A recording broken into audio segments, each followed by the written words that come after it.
you very much, Elizabeth, for your kind introduction. And thanks to Isicam and Nestle Healthcare for inviting me to this session. And I would like to address a very, interesting topic. I feel it's very important, and I will try to bring you into the world of personalized nutrition, precision nutrition. And I understand that will be not very easy to do, but the way we perform nutrition therapy nowadays is maybe not the best for our patients.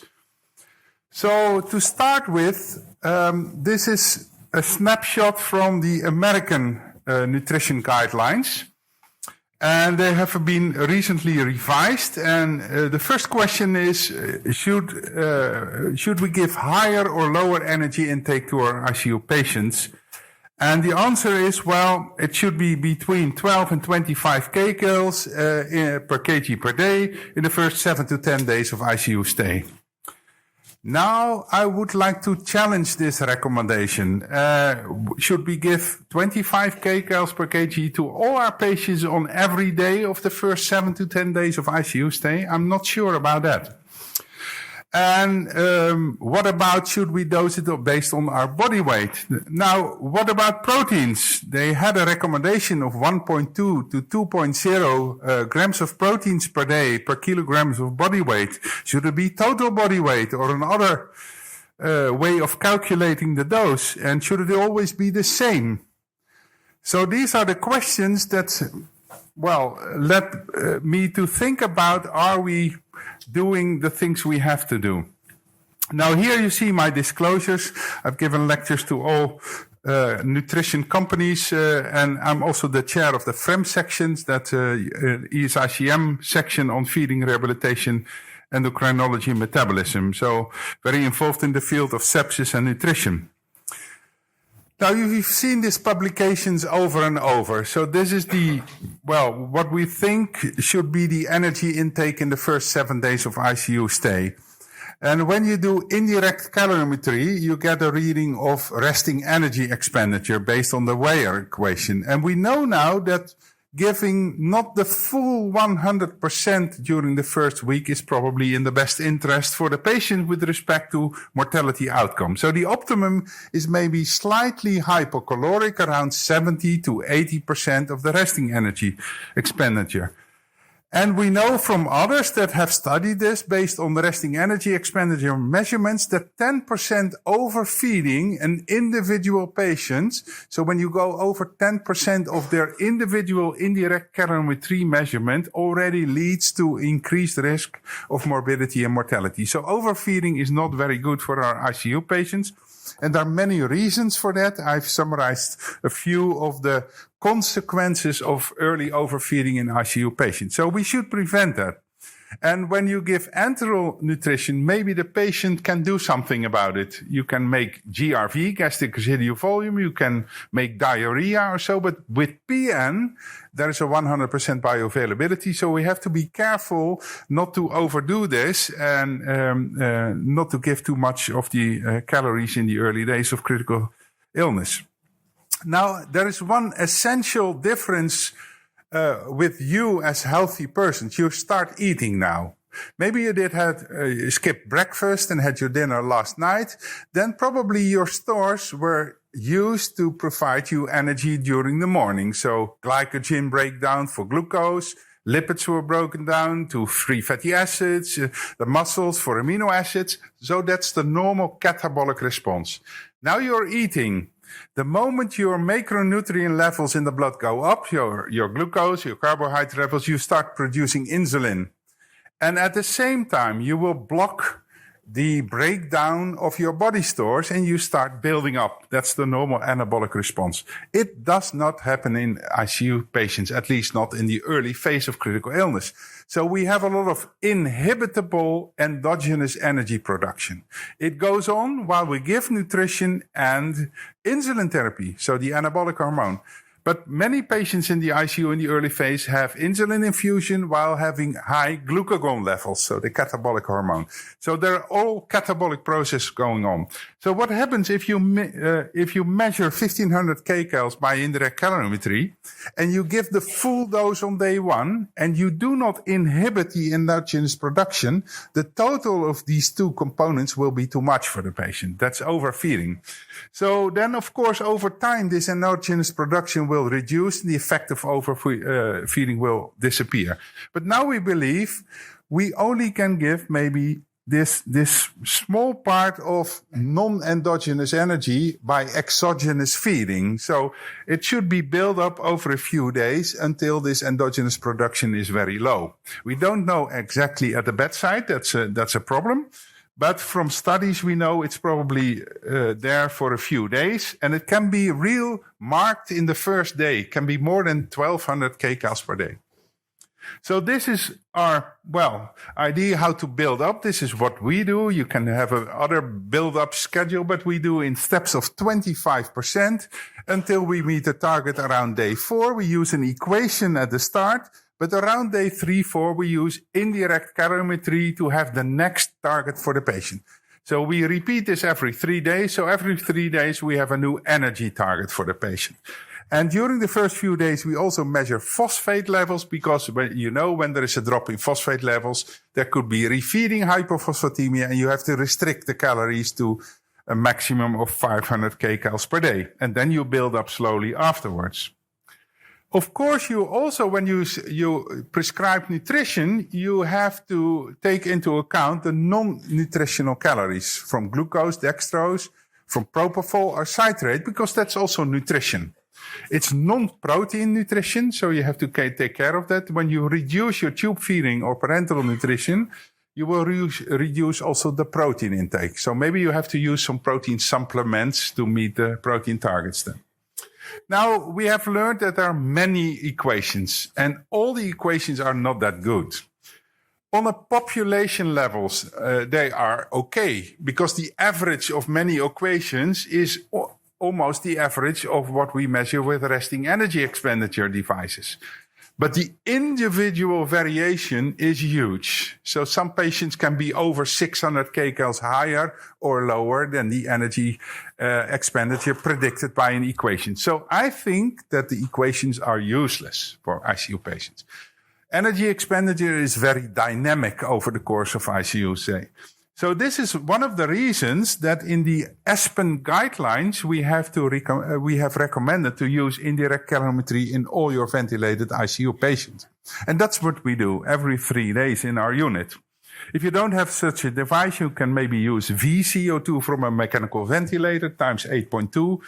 Or otherwise, you have to rely on equations. But you know that is probably not very reliable. And then we recommend only to go for 70% of the equations to prevent overfeeding. And this is a paper of one of my PhD candidates, Hanneke Monen, showing that in the early phase of critical illness, energy expenditure can be slightly lower and it goes up over time. I come back to that. During the recovery, energy expenditure can be much higher, and it's dynamic also in individual patients. So you cannot use one single equation, one reading. Now let's move to the protein part of the nutrition. How can we use protein intake and know what's in the best of the interest of our patients? Now, older studies have shown that when we increase the protein dose in the nutrition, this was parenteral nutrition, increasing the dose from 1.1 gram per kg per day to 1.5, you see there is a mitigation of the muscle mass loss. So ICU patients have huge muscle mass loss. It was estimated to be over 1 kilogram per day in patients with multiple organ dysfunction syndrome. So you can see higher protein dose, maybe less muscle mass loss. And that's why many nutritionists and intensivists and dietitians are protein lovers. We need to give more proteins, and that's better for the patient. But we, some time ago, did this retrospective analysis of our database of patients in the ICU, and we found something interesting. So here you see the 6-month mortality on the y-axis and the days in the ICU on the x-axis. And we made 3 groups. So patients with a low protein intake, an intermediate intake on that specific day, or a high intake. Now you can see the green bars, the high intake, there's nobody in the first day. So it's non-achievable to get a very high protein intake on the first day. But you see on day 2 and 3, there was already some patient with a very high protein intake, but it was associated with a high mortality. And in the rest of the week, it seems to go down. And in the blue bars, you see the low protein intake. When it was low in the first few days, mortality was low. But when you kept on giving a low protein intake, the mortality seems to increase. So we mixed all the data again, and we made Kaplan-Meier survival curves. And in the lowest line, the blue line, you see the patients with a protein intake of less than 0.8 grams per kg per day all the time, on every day in the ICU. Now you see a slightly better survival in the patients with an intake over 0.8 grams per kg per day. That's the middle line. But the best group was low in the first 3 days, progressing to high in the second part of the week, suggesting that there is some kind of metabolic timing effect of the proteins. So maybe patients are not able to handle proteins the same on day 2 as compared to maybe day 7 or so.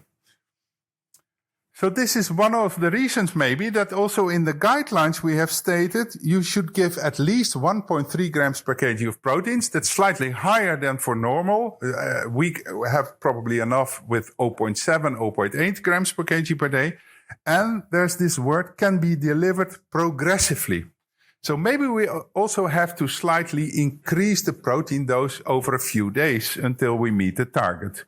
And now it becomes a little bit more simple, but because when we also progress the proteins to the target gradually, we can use energy and protein in tube feeding or parenteral nutrition and just gradually increase the dose over a few days. And that's what we do now, a stepwise approach. Now, there have been published many studies, and we felt that the more proteins, the better the outcome. But now, after the publication of the effort trial, and more studies are upcoming, the PRECISE trial we did in the Netherlands and Belgium, and the protein target trial in Australia. So at the end of the year, we know the answer, and we see here that my idea is that somewhere over 1.6, 1.7 grams per kg, there could also be induction of harm in some patients, maybe not in all. And maybe when you go very low with a very low protein intake, there could also be an increased risk of mortality. So probably also for proteins, there is a U-shaped curve, but we have to do more research to find out exactly where it is and what are the individual differences. Now, I have 2 male patients here with pneumosepsis in our ICU, weighing 100 kilogram, 180 meters height, and a BMI of 30.9. So how much proteins would you give to this patient? You can maybe use adjusted body weight, but let's make it simple. We use 1.3 times 100 kilogram. So 130 grams of proteins.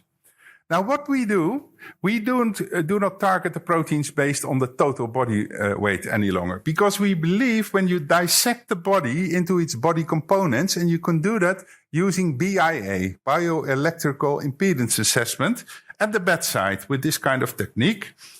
And the lean body mass or the fat-free mass is bone, muscles, and organs. It's not the fat mass. And we believe that proteins are not so necessary for the fat mass component. So then we have to target the proteins on the muscle mass, so the fat-free mass. And we tested this concept in COVID-19 patients. We did a lot of bioimpedance assessment there, but there's one problem with BIA. It sends an electrical stimulus through the body of a patient and it's measured. But when there is increased water or edema in the patients, this will be considered to be fat-free mass. So you get an overestimation of the muscle mass. But because of these devices use multi-frequency, we can measure the intracellular and the extracellular water, and there is a normal ratio of 0.38. So when this ratio is elevated, we know there is edema, and we can adjust for this factor. This is also done in dialysis patients to find the dry weight. So what is the optimal body weight for dialysis and removal of water? So this is what we do then. We adjust with this equation, the BIA, to a standard dry weight fat-free mass. And then we use this fat-free mass to calculate the protein needs. And when you use the fat-free mass, you cannot use 1.3, but then the same is about 1.85 grams per kg of fat-free mass. Okay? And then we adjust the ratio. And so these two males were measured. They had the same body weight on ICU admission. The actual body weight was different, 104, 102. And then we calculate this, and you can see that the adjusted fat-free mass, if you wish the muscle mass of the patient, there is almost a difference of 30 kilograms of muscles. So one patient is more sarcopenic obese, so a lot of fat, high body weight, and low muscle mass, and the other is very muscular. So probably we should give them a different protein dose. So now you see 150 COVID-19 patients, and you see, well, that the females have a lower lean body mass than the males. Is that a surprise to you?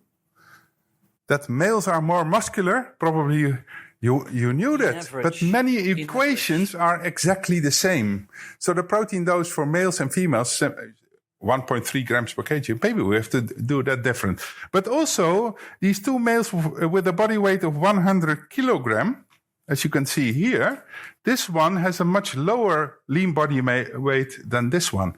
So based on the total body weight, you cannot predict the muscle mass. You know that. If we calculate now using 1.85 per kg per day for proteins, patient A is having an overdose of proteins of 30 grams, while the patient B is underdosed with 22 grams of proteins.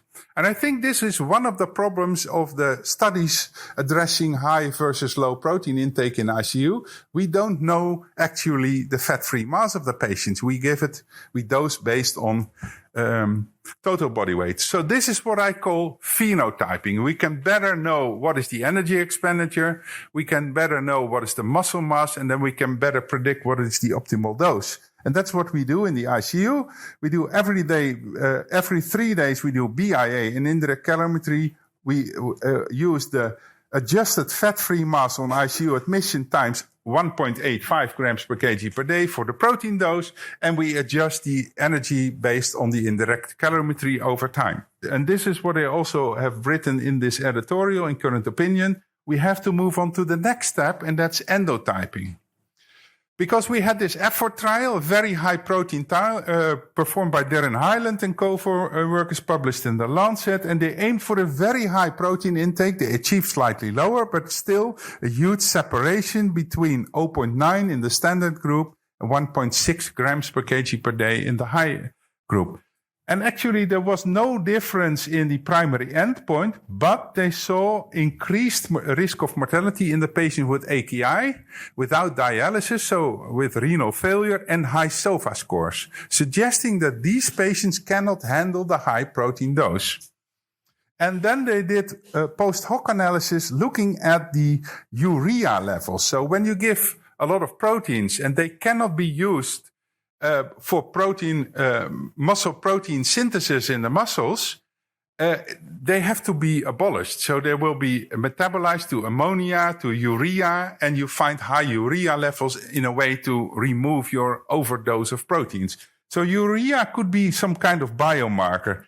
And what they found is that the negative effect of the high urea dose, of the negative effect of the high proteins given, was driven especially among those patients with a high UCR, with a high urea to creatinine ratio.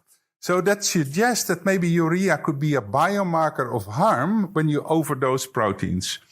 And why could it be? Well, this is the cell. These are the mitochondria. We have mitochondrial dysfunction during critical illness. So the ATP production is reduced. And when there is an energy deficit in cells, the signaling to the nucleus of the cell will tell the nucleus reduce protein production because we have a lack of energy. So lack of energy, critical illness, is a proteostatic condition. Now, is it very helpful to give a lot of proteins then? Maybe not, because it cannot be utilized by metabolism, and then only urea production will be the result. And this is an example of one of our patients, was in the ICU for a very long time, 75 days, was on nutrition exactly 1.3 grams per kg per day after a build-up of 4 days. No gastric intestinal problem in this patient. It was a neurological problem. And you see in the upper part of the slide, you see the serum creatinine levels. And what you see is slightly declining creatinine over the time. This patient didn't have any renal failure. What is the reason? The loss of muscle mass over the time in the ICU. You see a slightly decrease in creatinine. But in the lower part, you see the urea-creatinine ratio, if you wish, because the creatinine is not that different. It's the course of urea over time. You see there are these increases in the blue curve. And every time we had an increase in CRP in red, first in admission, there was an infection. After some time, we saw a line sepsis, so a bloodstream infection. And at the end, we had a ventilator-associated pneumonia. And every time after this episode, we saw an increase in this UCR for 10 to 12 days, suggesting that metabolism changes according to the inflammatory status of the patient. And during this episode, the patient was not able to handle all the proteins for muscle protein synthesis. So maybe we can use this urea or UCR as a biomarker for metabolism. And then we have something for endotyping. Then we know what is the metabolic fate. And we know from work from Leanne Chappell and Imre Kau, one of my postdocs in Australia, that the absorption and digestion of whole proteins in the gut in ICU patients on day 4 is normal. So there's not really much malabsorption in ICU patients. But when there is an abundance of amino acids postprandial, there is a low incorporation of the amino acids into the muscle proteins. So there is anabolic resistance. It's not used. So you can give a lot, but it's not used. Now, to summarize my presentation, this is what we do now. I think the outside of this... Oh, I'm sorry. I'll go back. The outside is one size fits all. Use just an equation. You give every day exactly the same, 20 kcals per kg per day, 1.3 grams of proteins. That's what most of us do. The next step could be measure indirect calorimetry and go for the energy expenditure of your individual patient. Maybe use BIA to calculate the muscle mass of the patient and dose the proteins according to their individual muscle mass. But the next step is to monitor the endotyping, the metabolic fate of the macronutrients we give. Can the patient handle the macronutrients we give to the patient? So then it becomes more complex and we need more biomarkers. Maybe that urea-creatinine ratio is one. Maybe a high insulin dose could be something for energy. Maybe a high RQ predicts overfeeding, but it's a challenge to know exactly what to do. And we have these phases. I published this paper with the chair of this session, Elisabeth de Waele and Paul Wischmeyer, because we believe also over time we have to increase the nutritional dose during recovery, both for energy and for protein intake, because we need to repair our tissues and hopefully get some of the muscle mass loss back. Okay, I conclude. So I've showed you that we need to have a shift in approach from one size fits all to individualization, to precision nutrition therapy. We have to gradually progress in the early phase, but then we have to find out what is the optimum for this individual patient. And then we have to dose and time energy in proteins and micronutrients in a customized approach for optimal patient response. And we have to measure this response, but still very difficult at this moment. So the challenges in individualization are, of course, the variability in the metabolic fate of the nutrients. We don't know exactly what will happen with what we give. And that will be the future. Maybe the next speaker can address this, whether AI or that kind of techniques can help with us. So we are on the quest of searching for the new biomarkers to help with this kind of strategy. And of course, we have to continue efforts in advancing nutrition therapy in critical illness. With that, I'd like to conclude and thank you for your attention.